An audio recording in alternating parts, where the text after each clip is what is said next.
what, you've been around for how long? Well, enduring 6 weeks. Yes. 6 weeks. And you've already ended up on front. Long-standing 6 weeks. You ended up, I think in your first demo, you ended up on the front page of the New York Times, is that right? So what do you think you're doing differently than other groups, some of them up here and across the country? And why, secondly, why do you think the LGBT community has a stake in this? I thought you'd never ask. Let's see. A couple of things. Well, first of all, we formed... the microphone higher? Can you hear me now? Yeah. Great. Thank you. I'll just talk about like how we formed, our objectives, and I'll talk about what we've done so far. So we formed obviously in response to Orlando. We formed in response to Orlando, the massacre, the outrage, and the heartbreak over that. At first, we were a couple of people who were just interested in like talking about the issue.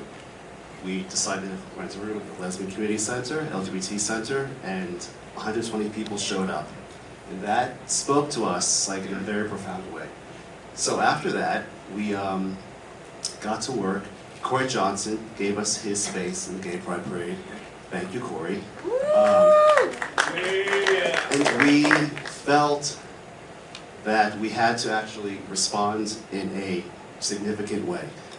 So we started like social media, we started to have more meetings and prepare for Pride, resulted in 800 people showing up and walking with us during Pride. And that was a truly transformative experience for us because we thought about a lot of things, or at least I thought about lots of things. There have been many people who have been part of the movement, part of our community, who have been long-standing members in this very long movement, but they've been more or less, silent. Orlando has and by the movement, I think you mean ACT UP. Well, right? I actually mean like the gun reform movement. So there are many LGBT people who are part of Sandy, part of the Brady campaign, as well as other organizations. I'm a little nervous, so pardon me. But Orlando allowed us to really formalize our entryway into this long-standing movement. We recognized that we are more likely to experience hate crimes than other groups, and that the loss of 49 lives for us was deeply, deeply shattering to the community. So we felt that we need to respond. We have a long history of dealing with obstacles, most notably the AIDS crisis, prior to that, the gay liberation movement. We felt that we needed to participate in this because it also directly affects our lives. So that's why we are here. Yeah.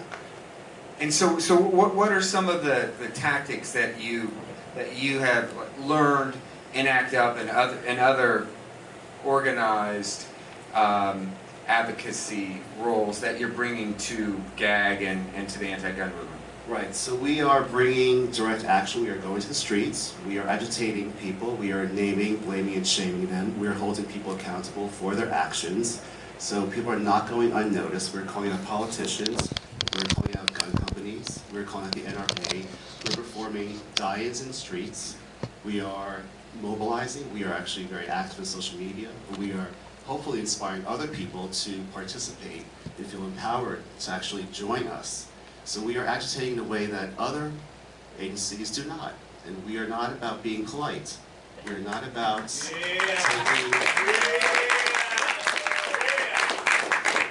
taking sort of a silent, like permissive space. Because while that works for some people, and because you actually have to do that in certain settings, we get that, we are free to actually not do that. And we are not afraid to use that power. Great. Erika, how do you think that tactic will work? I mean, I noticed when Brian, Kafanach, and I were both in Philadelphia, and Everytown had an event with the Human Rights Campaign. So obviously, you guys see the potential for an alliance with the LGBT community. But what do you think about direct action? Is that something you think has the possibility to change the hearts and minds of legislators? Absolutely, and I think, you know, one of the really profound changes in our movement is that it's rich and diverse and dynamic, and there's so many different entry points in, right? There are people who absolutely want to do die-ins, and I think it's fantastic that our movement has that part of it. But then there are people who, you know, want to contribute $25 or make really big gifts, or they want to call on Congress, and that's something that we do. You know, we have built the tools to bring together Americans across the country to contact their legislators if there happens to be a NRA-backed guns on campus bill in their state house. And you know, this is funny as we're a New York audience, and we, thank you to you, have some very strong laws, but I'm from Texas, and you know, I need to call home and mobilize and activate my Texan friends and family, and I'm sure many of us come from different places, and what we do. I happen to be from West Virginia, where my father was a lifetime member of the NRA. I'm embarrassed to say it, but it's the reality in some parts of our country. We'll step forward. It was January 2013. It was about 30 days after Newtown. We had a pre-existing caucus of New York legislators who were working on gun violence prevention already. It was bipartisan, incidentally. We do have some Republicans in New York who have stepped up. But the simple fact was, before that time, it had been a number of years since we had moved substantial legislation to strengthen our gun laws. So New York did not have, we had background checks at licensed federal dealers, which is true across America. We also had background checks already at the gun shows, which you saw in there. But we did not have background checks yet on private sales. So it was perfectly legal to meet somebody in a parking lot, open up your trunk, hand them a gun, take their cash, and walk away, no questions asked in New York until 2.5 years ago. We passed the SAFE Act partly because the governor stepped up and said we were going to do something quick and we were going to do something strong, and we had already legislators. We got every member of the Democratic Conference of the Senate and 76 members of the Assembly to sign a letter within 7 days saying there were 76 by the way being a majority of the New York State Assembly, to say there were 9 things we needed to strengthen our laws. We got most of them. We got universal background checks, we got an assault weapon ban, we got a enforceable restriction on ammunition magazines. There's been a difference about whether that is 10 or 7 in New York, but before it was unlimited, so something like you saw the 100-round ammunition magazines. We had a pre-existing limit, but it's essentially unenforceable. We also got some mental health reporting requirements, and it was a huge step forward. It brings New York into basically the top 5 states that have very strong gun laws in the U.S. Having said that, is anyone ahead of us? California. California is solidly ahead of all of their states, and then there's a little competition among like Massachusetts and Maryland and New York and New Jersey, actually, even though the current governor there has vetoed a couple strong provisions lately, but also has quite strong laws. It falls off really rapidly. If you do not have background checks on private sales and gun show sales, you are basically saying that anybody can sell any gun to any other person with no questions asked, and that is the norm in the U.S. So what I was going to say is, although we have strong laws in New York relative to other countries, relative to other states, we still have work to do. It is still the case in New York, for example, if you go to, so you have to do a background check. You walk in, they check your identity against various records.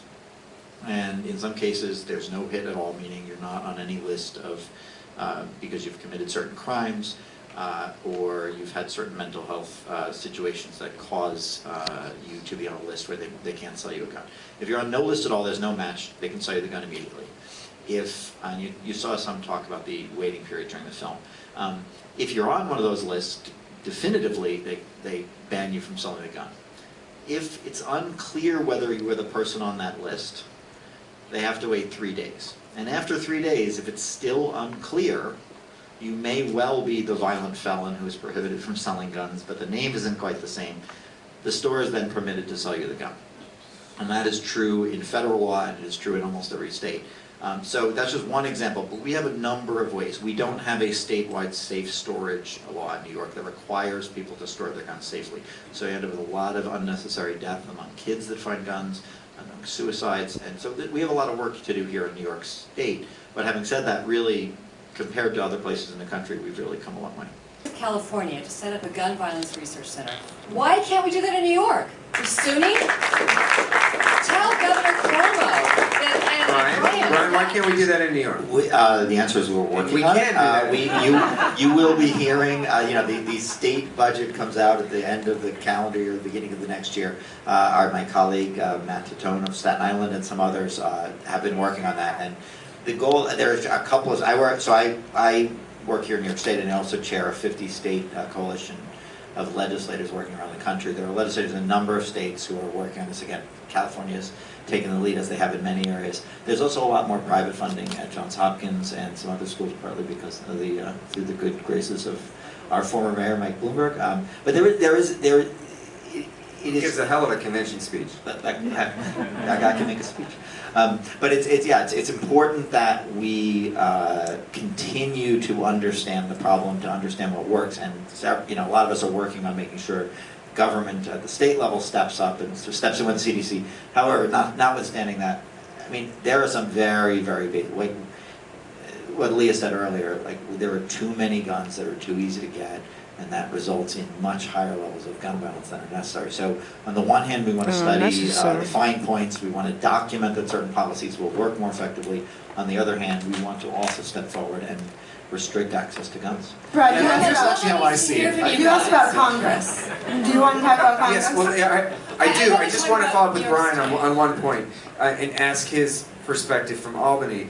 In the state Senate, where I serve, there have been 21 separate bills this session alone to weaken the SAFE Act. 21 bills to weaken the SAFE Act. I mean, Brian, under the current constitution of both the Assembly and the Senate, could we even pass any more gun legislation? Again, in January of 2013, at this very particular moment, the Senate, including some of our Republican colleagues, stepped up and did this. There's been very, very little willingness since then and it's the Senate.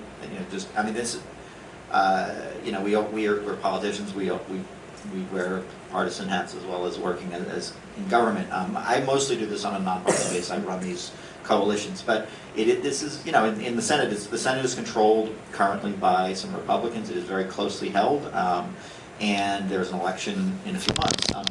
This leadership of this Senate has refused to move some very basic things since the beginning of 2013, and has, as Brad said, has moved some bills forward that would significantly weaken the laws. I mean, even very simple things, like if you are applying for a gun license, they can check basic records, certain mental health records, certain criminal records.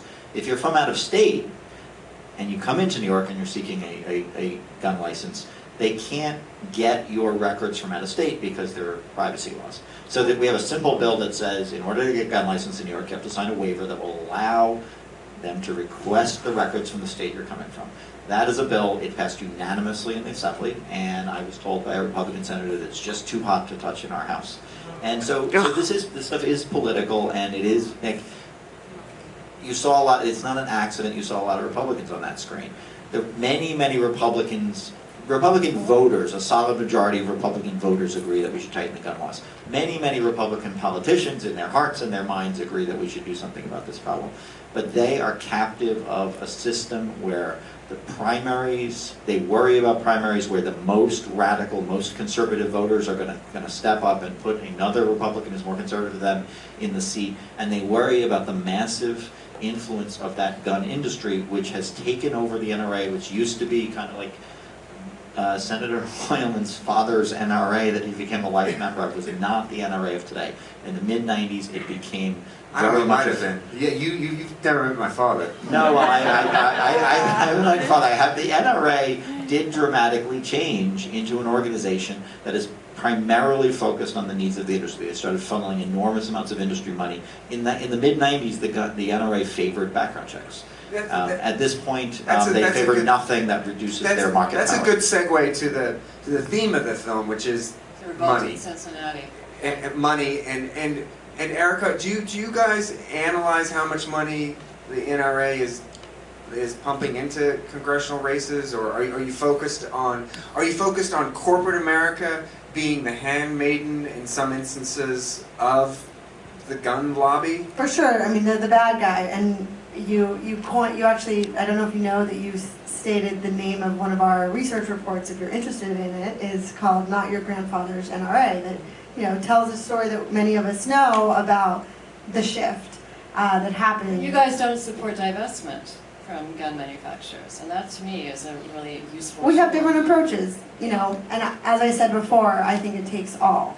And we are very careful to be open to all kinds of Americans. Right now, we currently have something known as the Name, Blame, Shame campaign, where we are looking at the chain of death, which basically is made up of gun manufacturers, 6 Hours, Smith & Wesson, et cetera, the NRA, and politicians. So thank you, Tim. I didn't say that. Well, so, and that's a good, It's true. Private equity. So we are looking Private at equity. We are looking at Blackstone. Those are all good We are points. currently looking Let him at- speak. Let him speak. We are. That is a passionate gag. I like that. Yes. We support that, Tim. Yes. We are currently looking at these entities, BlackRock, Vanguard, Cerberus, and pulling the curtain back on them, and we are following the money trail. So have you done any demos in front of? I mean, most of them are based here, right? Join us. Yeah, we did one in 2013 in front of Cerberus. Yeah, we December have 2013. action against BlackRock, which is, I will share the date with you. We are still in development about that. If any BlackRock members here, please do not tell anyone. But no, the idea is to reveal these people for who they are, and they are people who have blood on their hands, and they're complicit in this. So if you have monies, if BlackRock has monies attached to Remington or Smith & Wesson, Smith & Wesson actually, the AR-15 that was used in Aurora is a direct link to BlackRock, then you are complicit in this, and that you need to be identified. And we need to go after like the hard targets and also the soft targets. So just recently, we have a GAG DC, and the NWSF had a night there, a convention there at the Marriott in DC.